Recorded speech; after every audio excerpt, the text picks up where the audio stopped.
Я очень благодарен родителям. Да. Балет круче, чем футбол. Все вроде.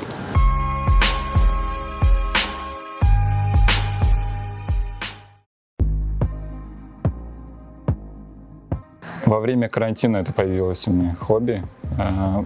Сидел как-то дома, взял себе в руки телефон, вышел в балкон и просто снимал улицу, что там происходило. И этот готовый материал взял, смонтировал и выложил. И постепенно мне начало нравиться это искусство. Люблю снимать. Хочу снять собственный фильм. Еще не придумал название. Но в планах есть. С балетом вообще не связано. Связано больше, наверное, с жизнью, с происходящим. Актуальная тема. Может быть, оператором, либо поваром. Я люблю готовить.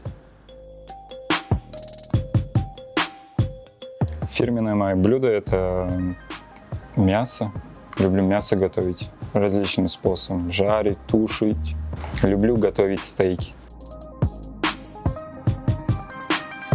Переломный момент с моей жизни – это когда во время учебы получил травму спины. И тогда врачи мне настоятельно рекомендовали бросить это дело и завязать с физическими нагрузками.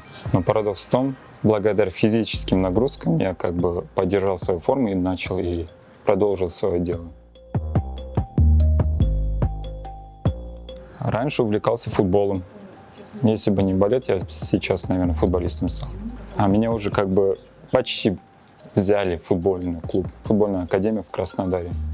Я отправил свою заявку туда, рост, вес, характеристику свою. Последний этап нужно было провериться, туда пойти, поехать.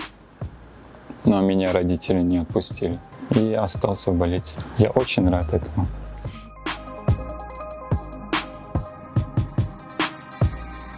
Быть проще.